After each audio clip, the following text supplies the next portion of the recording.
তোমরা কি মাস গেলে 20 থেকে 25 হাজার টাকা ইনকাম করো আর চাইছো একটা ভালো লাইফস্টাইল লিড করতে? তোমার কাছে আইফোন থাকবে, ভালো গাড়ি থাকবে, তুমি ফরেন ট্রিপসে যাবে। তো এই লাইফস্টাইলটা কি করে আমরা একটা লো ইনকাম সোর্সও মেনটেন করতে পারি, আর কিভাবে আমাদের ফাইন্যান্সিয়াল প্ল্যানিংটা হওয়া উচিত, চলো জেনে নিই আজকে সৈকত স্যারের থেকে। হ্যালো এভরিওয়ান, আমি হচ্ছে সৈকত স্যার, ম্যাথামেটিক্স এডুকেটর, এবং তার সাথে শেয়ার মার্কেট এবং হচ্ছে যে মিউচুয়াল ফান্ড, ফিনান্সিয়াল ব্যাপারগুলো নিয়ে অনেক দিন ধরে এই ফিল্ডে আছি। তো এই ফিল্ডে হচ্ছে অনেক দিন ইনভেস্ট করছি, এবং তার সঙ্গে সঙ্গে এই সেক্টরে যারা অনেকেই হচ্ছে ইনভেস্ট করে দীর্ঘদিনের অভিজ্ঞ টিচার যারা আছেন তাদের সাথে কথাবার্তা হয়। তো আজকে আমার এই দীর্ঘদিনের নলেজটা তোমাদের সাথে একটু শেয়ার করে নেবো। আচ্ছা, সবার আগে একটা কোশ্চেন করি স্যার আপনাকে, যে চাকরি পাওয়ার পর সবার আগের কাজ কি আমাদের আইফোন কিনে নেওয়া উচিত? এটা অ্যাকচুয়ালি আমরা যখন ইউথ থাকি তখন আমাদের ইচ্ছা করে যে একটা গাড়ি কিনে নিই, একটা আইফোন কিনে নিই, ঠিক আছে। কিন্তু এইটা ফিনান্সিয়াল দিক থেকে একটু ভুল ডিসিশন। আমরা কিনবো সবই, কিন্তু সব কিছুর একটা রাইট টাইম আছে। তো আমরা আইফোনটা যদি একটু কিছুদিন পিছিয়ে দিই কিনবো, সেগুলো যদি একটু স্ট্র্যাটেজি মেনে করি না, তাহলে আমাদের জীবনটা কিন্তু অনেকটা ইজি হতে পারে। একদমই। আরেকটা জিনিস জানার, হ্যাঁ, এই যে কি হয় এখনকার দিনে ইয়াং জেনারেশন, আপনি দেখতে পাচ্ছেন হয়তো হ্যাঁ, যে তারা একটা ইএমআই ট্র্যাপে ফেসে গেছে। হ্যাঁ। কেন? সে আইফোনও ম্যাক্সিমাম লোক যদি কেনে, কজন ক্যাশে কেনে? সবাই কিনছে, বেশিরভাগ কিছু নেই বেশিরভাগই কিন্তু তো কিনছে আবার ইএমআই তে কিনছে। তো এই জিনিসটা কি ঠিক না ভুল, আর কতটা এটা ইম্প্যাক্ট করছে? দেখুন, ইএমআই এর ব্যাপারটা যেটা হচ্ছে সেটা হচ্ছে গভর্নমেন্ট সার্ভিস যারা করছে তাদের ইনকাম ফিক্সড এবং প্রত্যেক মাসে মাসে টাকা আসে। তো তারা কিন্তু টাইম হিসেবে ইএমআই দেয়, বা যারা হাই ইনকাম করে তাদের সমস্যা নাই। সমস্যাটা হচ্ছে যারা লো ইনকাম প্রাইভেট জব করে। অনেক সময় দেখা যায় যে হঠাৎ করে জব চলে গেল, এরকম কোনো সিচুয়েশন হলো, তখন তারা চাপে পড়ে যায়। একটা ইএমআই ফেল হলো, দুটো ইএমআই ফেল হলো, তখন তাদের ক্রেডিট স্কোরটাও খুব খারাপ হয়ে যায়। আচ্ছা। পরবর্তীকালে লোন, বড় বড় লোন যেগুলো বড় আমাদের জিনিস। জীবনে দরকার, যে হাউস লোন বা কার লোন, তখন একটা ছোট আমাদের এইগুলোর থেকে ক্রেডিট স্কোরটা এত খারাপ হয়ে যায়, যার জন্য আমরা ফিউচারে লোন পাই না। তো এটাকেও ম্যানেজ করার উপায় আজকে আমি বলবো। তোমরা পুরো কন্টিনিউ ভিডিওটা দেখো, খুব বড় ভিডিও নয়, এই 15 থেকে 20 মিনিটে কিন্তু অনেক কিছু শিখতে পারবে, এবং জীবনে কিভাবে এনজয় করবে এবং তার সাথে একটা ব্যালেন্স লাইফ লিড করতে পারবে। এই ভিডিওটা তোমাদেরকে শেষ পর্যন্ত দেখতে হবে। আচ্ছা, যেহেতু আপনি বললেন যে আপনি দীর্ঘদিন স্টক মার্কেটের সাথে যুক্ত হ্যাঁ, আছেন, হ্যাঁ। মিউচুয়াল ফান্ডের সাথে, তো একটা জিনিস আমাদের অডিয়েন্সের জন্য বলুন। প্রথম হচ্ছে যে ডিফারেন্স বিটুইন স্টক মার্কেট আর মিউচুয়াল ফান্ড, একদম ইজি ওয়েতে, ঠিক আছে? আচ্ছা। আর দ্বিতীয় জিনিস পয়েন্ট হচ্ছে যে অ্যাজ এ ফ্রেশার, যখন আমি একটা ইন্টারেস্ট রয়েছে যে আমি আমার পয়সাটা গ্রো করবো, হুম। তো আমার ইনভেস্টটা কোথায় করা উচিত? আচ্ছা। স্টকে, না মিউচুয়াল ফান্ড, না অন্য কিছুতে? আচ্ছা, স্টক মানে হচ্ছে কি, আগে বুঝতে হবে সেই জিনিসটা। আমার ধরো একটা কোম্পানি আছে, এবার সে টাকা তুলতে যায়, তো তার কোম্পানিটাকে অনেকগুলো ছোট ছোট ভাগে ভাগ করে সেটা পাবলিকের কাছ থেকে টাকা তোলে। যেমন আইপিও যখন আসে তখন প্রথমবার টাকা তোলে, এবং তারপরে মার্কেটে ওটা ট্রেড হয়। এবার স্টক মার্কেটে ইনভেস্ট করার মধ্যে যদি আমি ডাইরেক্ট স্টকে ইনভেস্ট করি, তাহলে আমার টাকাটা ডাইরেক্ট পার্টিকুলার কোনো একটা কোম্পানিতে লেগে যাচ্ছে, হুম। এটা হচ্ছে স্টক। এবার এটা একটু রিস্কি, তার কারণ হচ্ছে নতুন যখন সবাই স্টক মার্কেটে আসে, জানে না যে কোন কোম্পানিটা ভালো, কোন স্টকটা ভালো, বা যদি ভালো স্টকও কেনে তখনও তার টাইমিং অনেক সময় ভুল হয়ে যায়। হয়তো যখন মার্কেট হাই আছে সেই সময় ইনভেস্ট করে withdraw করে ফেলে। এই জন্য অনেকে লস খেয়ে যায়। তো আমি মনে করি যারা নতুন ইনভেস্টার, তাদের সবসময় মিউচুয়াল ফান্ড হচ্ছে যে আমাদের ইনভেস্ট করা উচিত। এবার মিউচুয়াল ফান্ড হচ্ছে যে জিনিসটা কি, মিউচুয়াল ফান্ড হচ্ছে যে বিভিন্ন রকম মিউচুয়াল ফান্ড হয়। তো এটাতে অনেকগুলো স্টকের কালেকশন থাকে এর মধ্যে। যেমন হচ্ছে যে আমাদের সব থেকে ভালো হচ্ছে নতুনদের ক্ষেত্রে ইন্ডেক্স ফান্ডে আমাদের ইনভেস্ট করা। ইন্ডেক্স ফান্ড যেমন হচ্ছে আমাদের নিফটি 50 ইন্ডেক্স আছে, আমাদের ভারতের যেটা সব থেকে বড় 50টা কোম্পানি, সেই 50টা কোম্পানির একটা আমাদের একসাথে মার্জ থাকে। তো সেইটা আমি ইনভেস্ট করতে পারি। বিভিন্ন কোম্পানি আছে, আমি কোনো কারোর নাম নেব না, কিন্তু তোমরা একবার যদি রিসার্চ করো তাহলে দেখতে পারবে আমাদের নিফটি 50 যে স্টক আছে, সেই আমাদের নিফটি 50 যে মিউচুয়াল ফান্ড আছে, সেই মিউচুয়াল ফান্ডে তো কিন্তু তোমরা ইনভেস্ট করতে পারো। এবং আরও আমরা ডেপথে যদি বলি, আমাদের কখনো মিড ক্যাপ যেগুলো একটু মাঝারি কোম্পানি, বা আর একটু হচ্ছে আমাদের যেটা স্মল ক্যাপ মানে একটু ছোট ধরনের কোম্পানি, এগুলোতে কিন্তু আমরা করতে পারি। সব ডিটেলসে আস্তে আস্তে ভিডিও আসবে এগুলোর উপরে আমাদের, যেহেতু রিস্ক ফ্যাক্টর একটা রিস্ক রয়েছে, ঠিক ফ্যাক্টর, আছে? রিস্ক অ্যান্ড রিওয়ার্ড ম্যানেজমেন্ট অনেক কিছু কিছু আছে, করবো, ওগুলো অনেক আস্তে কিছু আস্তে। আছে। আমরা ডিটেলসে কিন্তু এটা আমরা পুরোটাই তোমাদেরকে, যদি ভালো লাগে তোমাদের, তাহলে নিশ্চয়ই এটা আমরা আনবো। আচ্ছা, আরেকটা ছোট্ট জিনিস যেটা দিয়ে আমি হ্যাঁ। আজকে ভিডিওটা শুরু করলাম, হ্যাঁ। যে কারোর মান্থলি ইনকাম 20,000 টাকা, আচ্ছা, বিকজ ঠিক আমরা আছে। বাংলায় পডকাস্ট করছি, হ্যাঁ। এখানে অ্যাভারেজ স্যালারি আমি ধরছি হ্যাঁ, 20,000, ঠিক হুম। আছে? তো সেই ক্ষেত্রে 20,000 এর মধ্যে ও টাকাটা কোথায় কোথায় ইনভেস্ট করবে, মানে 20,000 টাকা কিভাবে ভাগ ভাগ করে কিভাবে- রাখা উচিত, কিভাবে খরচাটা যাতে করবে? যেটা আমরা পডকাস্ট শুরুতেই বললাম যে আমাদের মানে লাইফকে এনজয় করতে হবে, হ্যাঁ, হ্যাঁ। ঘুরতে হবে, মোবাইল কিনতে হবে, হুম। জামা কাপড় কিনতে হবে, এগুলো কিভাবে আমরা করতে কিভাবে অ্যাফোর্ড করতে করতে পারবো? তাহলে প্রথমে আমাদের যে কাজটা করা দরকার, যদি কেউ প্রাইভেট সেক্টরে এরকম জব করো বা 20,000 25,000 এরকম ইনকাম করো, তাহলে প্রথম দুটো কাজ করতে হবে। একটা হচ্ছে আমাদের ইমার্জেন্সি ফান্ড আমাদের বিল্ড করতে হবে। ইমার্জেন্সি ফান্ড কি? আমার মান্থলি যেটা এক্সপেন্স হয়, ঠিক আছে, ধরো তোমার 20,000 ইনকাম, তোমার মাস গেলে হচ্ছে 10,000 খরচা ধরেছিলাম, ঠিক আছে, তোমার রেন্ট আছে, তোমার খাওয়া দাওয়ার খরচা আছে, যে খরচাগুলো নেসেসারি খরচা। তো এই খরচাগুলো 10,000 ইন্টু 6 মানে 6 মাসের খরচা আমার কাছে থাকতে হবে সেভিংস অ্যাকাউন্টে, ঠিক আছে, যেটা আমার কি, তার কারণ আমার দুম করে চাকরি চলে যেতে পারে, এখন মার্কেটের যেরকম অবস্থা, তো আমি যেন সার্ভাইভ করতে পারি, ঠিক আছে, এটা আমার প্রথম দরকার। আইডিয়ালি আমাদের 12 মাস হওয়া দরকার, কিন্তু আপাতত যাদের ইনকাম কম 6 মাসটা অবশ্যই যেন থাকে, ঠিক আছে। আর তৃতীয় যে কাজটা করা উচিত প্রথমেই, সেটা হচ্ছে একটা হেলথ ইন্স্যুরেন্স নেওয়া উচিত। তার কারণ শরীর হচ্ছে যে খারাপটা বলে গয়ে আসে না, একদম। এটা একটা ইমার্জেন্সি, এমন যখন তখন আমার শরীর খারাপ হতে পারে। আর প্রাইভেট হসপিটালের যে বিল তোমরা জানোই এখন, তো এখানে কিন্তু আমি যা জমিয়েছি জীবনে সব কিন্তু এক ঝটকায় শেষ হয়ে যেতে পারে। কেন আমি অনেকজনকে দেখেছি, হ্যাঁ। আমি নিজের এক্সপিরিয়েন্স থেকেই বলছি, যে ভালো একটা ইনকাম ছিল, হ্যাঁ। প্রাইভেট জব করতো, বাট যখন একটা বড় রকম রোগ হয়ে গেল না, হ্যাঁ। পুরো নিজে তো মারা গেলই, তার সাথে পুরো পরিবারটা শেষ হয়ে যায়। ওই জন্য কিন্তু আমাদের হেলথ ইন্স্যুরেন্স কিন্তু অবশ্যই হচ্ছে যে নিয়ে রাখা একটা উচিত। তোমরা রিসার্চ করে, এখন বিভিন্ন প্ল্যাটফর্ম চলে এসছে, রিসার্চ করে একটা হেলথ ইন্স্যুরেন্স ঠিকঠাক তোমরা নিয়ে নাও, ঠিক আছে। এই দুটো প্রথম কাজ।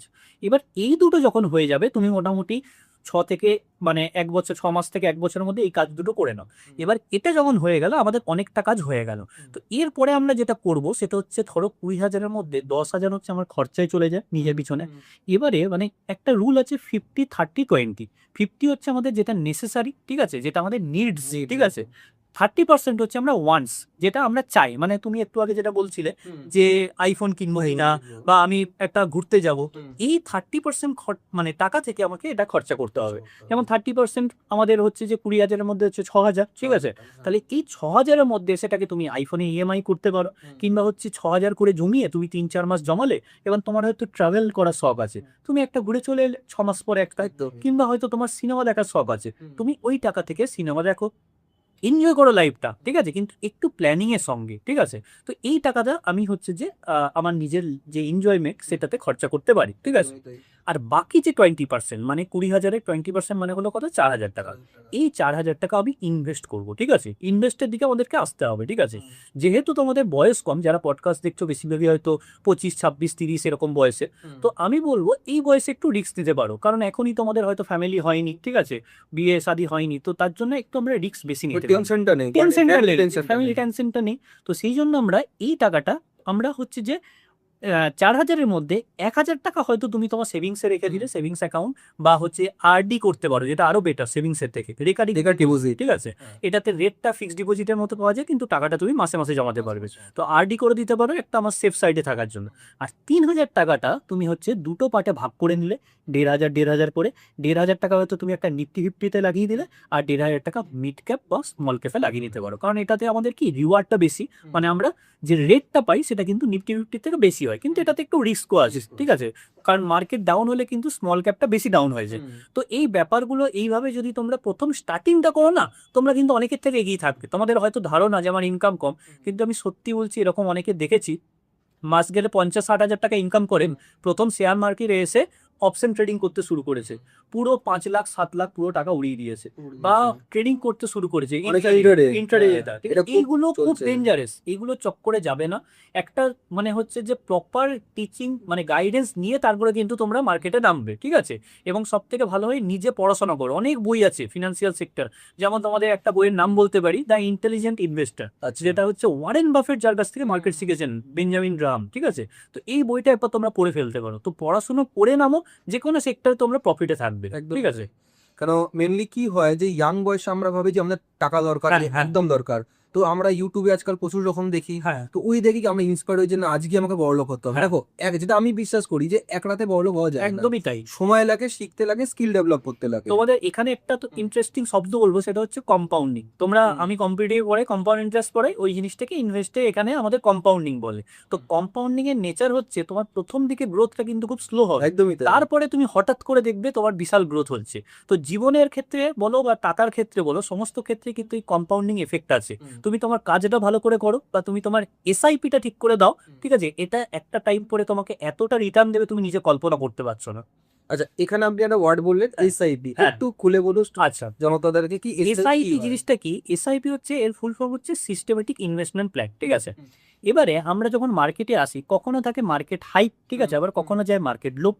এবারে আমাদের মতো সাধারণ মানুষের পক্ষে টাকাটাকে টাইমিং করা, যে আমি এই টাইমে ইনভেস্ট করব, লামসাম ইনভেস্টমেন্ট, লামসাম মানে একবারে এককালীন, ধরো আমি 1 লাখ টাকা ইনভেস্ট করলাম, এটা আমাদের পক্ষে রিস্কি। যারা অনেক দিন ধরে মার্কেটে আছে বা যারা হচ্ছে যে বড় বড় কর্পোরেট হাউস, তারা করতে পারে, কিন্তু আমাদের মতো সাধারণ মানুষের এসআইপি করাটাই লাভজনক। এটাতে হয় কি, প্রত্যেক মাসে মাসে আমি একটা নির্দিষ্ট পরিমাণ টাকা আমি মার্কেটে জমা দিতে থাকলাম, তাহলে মার্কেট যখন হাই আছে বা লো আছে, এটা একটা এভারেজ হয়ে যায় আমার টাকাটা, তো আমার রিস্কটা কিন্তু অনেকটা কমে যায়। তো এই এসআইপি হচ্ছে স্টার্টিং করার ক্ষেত্রে সব থেকে ভালো একটা উপায় আমাদের ইনভেস্টিং। একদমই তাই।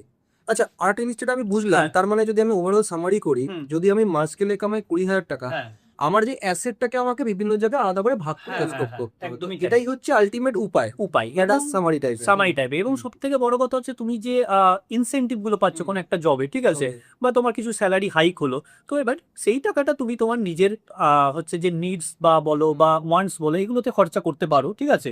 কারণ যেহেতু এখন ইনকামটা এতটাই কম, একদম। আলটিমেটলি যদি তোমাকে রিচ লাইফস্টাইল কাটাতে হয়, তাহলে স্কিল ডেভেলপ করতে হবে এবং সেটা থেকে তোমাকে ইনকামটা আস্তে আস্তে বাড়াতে হবে, ঠিক আছে।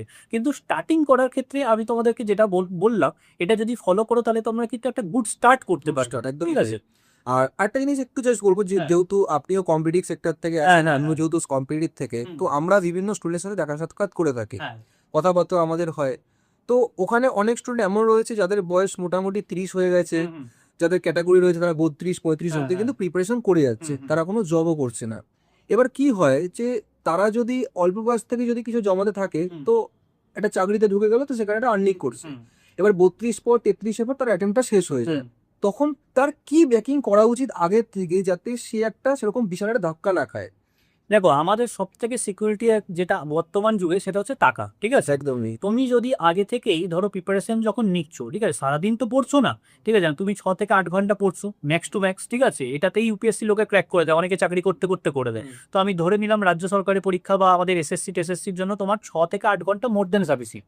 বাকি যে টাইমটা থাকলো তোমার 8 ঘন্টা হচ্ছে যে তুমি ঘুমালে, ঠিক আছে, আর বাকি টাইমটা অনেকটা ফ্রি টাইম থাকে, তুমি কিচ্ছু না, তুমি ডেলি একটা করে টিউশন পড়াতে পারো, কিংবা কোথাও একটা তুমি জায়গায় জব করতে পারো, যেটা পার্ট টাইম, ঠিক আছে, পার্ট টাইম বেসিসে। তো এই জবটা থেকে তুমি একটু একটু করে টাকা সেভিংস করে সেই টাকাটা তুমি ইনভেস্ট করতে থাকো, তাহলে ধরো তুমি সরকারি চাকরি পেয়ে গেলে, খুবই ভালো, ভালো ঠিক আছে, কথা। তোমার তো লাইফ সেট হয়ে গেল। একদমই কিন্তু তাই। যদি না পাও, তাহলে হট করে যখন একটা 30 বছর বয়সে এসে তোমার ধাক্কা লাগবে না যে আমার আজকে কিছুই নেই, কিছু নেই। তুমি একটা আর্নিং এর সোর্স আছে, অল্প হলো হোক অল্প, ঠিক আছে, কিন্তু তোমার একটা ব্যাংকে একটা টাকা আছে, তার সাথে কিছু আমি আমার মিউচুয়াল ফান্ডে আছে, তো তোমার কি সেই ভয়টা লাগবে না? হট করে দেখবে আমাদের রাত্রেবেলা ওভার থিঙ্কিং আসে, প্রচন্ড তুমি এটাই মানে এটা হয় সবার সাথে, যারা বেকার থাকে এটা তাদের সাথে হয়। কিন্তু যদি তোমার টাকা থাকে না, আমি তোমাকে বলছি, তোমার কনফিডেন্স থাকবে যে না, আমি যখন মানে এই জমে 5 লাখ টাকা জমাতে পেরেছি, এটাকে আমি 10 লাখ 15 লাখে নিয়ে যেতে পারবো, হোক আমার বেসরকারি চাকরি, কিন্তু আমি নিজের স্কিল ডেভেলপ করে আমার যে ডিপ্রেশন, সাডেন ডিপ্রেশন, সেটা কিন্তু আসে না যদি তোমার কাছে টাকা থাকে, একদমই ঠিক আছে। তাই। এই কথাগুলো কেউ কিন্তু তোমাকে বলবে না, তুমি হচ্ছে যে সবাই বলবে যে লেগে থাকো, কিন্তু রিয়েলিটিটা হিটস করে যখন আমাদের মানে আমরা যখন ডাউন চলে যাই, যখন সরকারি চাকরিটা একদমই পাই না, তাই। তখন কিন্তু রিয়েলিটিটা হিটস করে। তাই প্রিপারেশন মন খুলে নাও, কিন্তু একটা ব্যাকআপ তোমার রেখে দাও, এটাই আমি বলবো কেন সব দেবো? সময়। এবার বিষয়টা আসছে, ধরো কেউ একটা ভালো ব্যাকগ্রাউন্ড থেকে আসছে, হ্যাঁ। তার বাবার ব্যবসা আছে, হ্যাঁ। পরিবারে ব্যবসা আছে, তার ক্ষেত্রে না করলে না চলবে। করলেও But চলবে। মেনলি কারা প্রিপারেশন করে, যারা একদম একদমই তাই। সাধারণ ঘর থেকে, নিম্নবিত্ত ঘর থেকে প্রিপারেশন করে। নিম্ন মধ্যবিত্ত স্টুডেন্ট নেই, সরকারি তারা চাকরি দেখে। ভালো আমি থাকে। এতদিন কলকাতায় আছি, আমার এখন 7 বছর থাকা হয়ে গেল কলকাতা, ঠিক আছে, আমি এখানে কলকাতা, আমার এখন অনেক বন্ধু বান্ধব হয়ে গেছে, ওরা কেউ সরকারি চাকরির দিকে যায় না, ওদের প্রত্যেকে ফ্যামিলি ব্যাকগ্রাউন্ড খুব ভালো, ওরা সবাই কিন্তু প্রাইভেট জব করছে, কেউ বিজনেস জব করছে। এখানে কলকাতায় আমাদের বেলঘড়ি যারা আসে, দেখবে গ্রাম বাংলা থেকে স্টুডেন্টরা বেলঘড়িতে বেশি আসে, একদম। এসে মেসে কষ্ট করে থাকে একটা ছোট্ট রুমে। তো আমি কিন্তু তাদেরকে উদ্দেশ্য করে কথাটা বলছি, তোমাদের যেহেতু পরিবারের কন্ডিশন সেরকম নেই, তাই কিন্তু তোমরা বুদ্ধি করে প্রত্যেকটা স্টেপ চলতে হবে। একদমই এমন নয় তাই। যে আমি একটা 12 ফেল মুভি দেখে নিলাম, সবকিছু ছেড়ে ইউপিএসসি প্রিপারেশন করতে চলে যাচ্ছি, ওটা কিন্তু আমাদের 0.001%, ঠিক আছে। তার তো থেকেও তার থেকেও বড় ব্যাপার হচ্ছে যে কি হয়, যে আমরা খুব তাড়াতাড়ি মোটিভেটেড ইন্সপায়ার হয়ে হ্যাঁ, যায়, হ্যাঁ, হ্যাঁ, ভুল স্টেপ নিই। কেন দেখো, সব পরীক্ষা সবার জন্য না, একদমই তাই। এটাও বুঝতে হবে।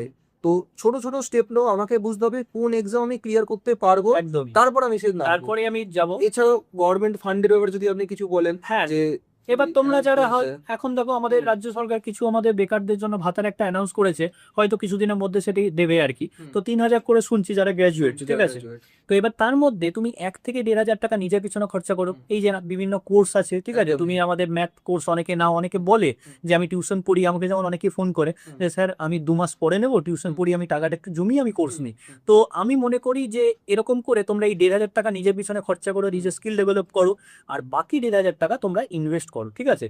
অল্প অল্প করে টাকা জমতে জমতে ওটা এত হয়ে যাবে তুমি ধারণা করতে পারবে না, ঠিক আছে। পুরো টাকাটা উড়িয়ে দিও না, ঠিক আছে। একদমই তাই। কেন অনেকে এটা আমি দেখছিলাম ইনশর্ট মানে ইনস্টাগ্রামে রিলসে যে হ্যাঁ। অনেকে ভাবছে যে এই যে আগে যুবসাথীকে 1500 টাকা পেত, তারা কি করতো ইএমআই দিত, মানে হুম। কোনো একটা গাড়ি কিনে নিল হুম, হুম, বা অন্য কোনো প্রোডাক্টকে তার ইএমআই পেছনে। আমি বলবো সেটা না করে হুম। ইএমআই দরকার কাদের জন্য, যেটা রিকোয়ারমেন্ট একদম। হ্যাঁ, হ্যাঁ। ধরো আজকে এই ক্যামেরা দিয়ে শুট হচ্ছে, আইফোন দিয়ে শুট হচ্ছে, হুম। এটা আমাদের কাজে লাগবে। হ্যাঁ, একদমই কিন্তু তাই। আইফোন যদি শুধু আমি শো অফের জন্য কিনি, হুম, সেটা হুম। বোকামোর থেকে বড় কিছু একদমই হয় না।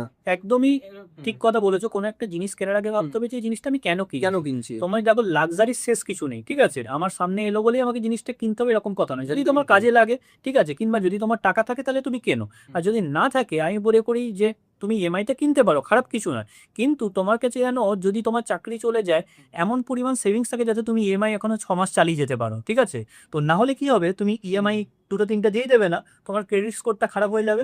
পরবর্তীকালে এর এফেক্টটা বুঝতে পারবে, আজকে বুঝতে পারছো না, কিন্তু পরবর্তীকালে যখন বড় লোন নিতে যাবে তখন কিন্তু ব্যাংক তোমাকে লোন দিতে চাইবে না, কিংবা তোমার রেট অফ ইন্টারেস্টটা অনেকটা বাড়িয়ে দেবে। তো এই জিনিসগুলো কিন্তু তোমাদেরকে কেউ চট করে বলবে না। তুমি প্রথমে বলো হ্যাঁ ইএমআই করে নে, তুমি দোকানে যাবে তবে তোমাকে ঝট করে ইএমআই করিয়ে দেবে। আর তারা চা কি ইএমআই হ্যাঁ, করাতে? তারা চায় কেন কিন্তু ইএমআই তে লাভ তাদের। ইএমআইটা লাভ তাদের, কারণ তারা হুম। যেহেতু ওটার উপর একটা ইন্টারেস্ট পাচ্ছে। Interest আমার পায়। ক্যাশে কিনলে যে কোনো জিনিসের দাম কম হয়, ঠিক আছে। একদমই তাই। কারণ ক্যাশে কিনলে কি হট করে আপনাকে সারি ইনভেস্টমেন্ট দিতে হচ্ছে। হ্যাঁ। ইএমআই তে কি স্টার্টিং এ মনে হচ্ছে আরে কম আছে কি আছে, হ্যাঁ, হ্যাঁ। বাট পরবর্তীকালে বছরের পর যখন এত বেড়ে যায়, হ্যাঁ, তখন কিন্তু ওটা বার্ডেন হিসাবে তোমার উপরে বাড়ির কাজ হিসেবে করে। চলে আসে, সেটাই হচ্ছে ব্যাপার। তো আজকের ভিডিওটা এইটুকুনি অবধি হ্যাঁ, রাখছি তাহলে। তোমাদের যদি ভালো লাগে, একদমই। এটা প্রত্যেকটা আমি খুব হচ্ছে যে বেসিক লেভেলে বললাম, একদম বেসিক ফাউন্ডেশন ফাউন্ডেশন হিসেবে বললাম। তো যদি তোমরা চাও তাহলে এরকম প্রত্যেকটা টপিকের উপরে ইনফ্লেশন বা আমরা হচ্ছে যে বা মিড ক্যাপ কি স্মল ক্যাপ একদম, এরকম একদম, প্রত্যেকটা একদম। ডিটেলস আমরা পডকাস্ট নিয়ে আসবো, ঠিক আছে। তো তোমাদের যে রেসপন্স জানিও, কমেন্ট হ্যাঁ। করো কেমন লেগেছে ভিডিওটা। একটু অন্যরকম আমরা ট্রাই করলাম। তো যদি তোমরা সাপোর্ট করো, আমরা এরকম আরো প্রচুর পডকাস্ট, প্রচুর ভিডিও কিন্তু নিয়ে আসবো। Thank you. তো সবাই সাবস্ক্রাইব করো। Thank you.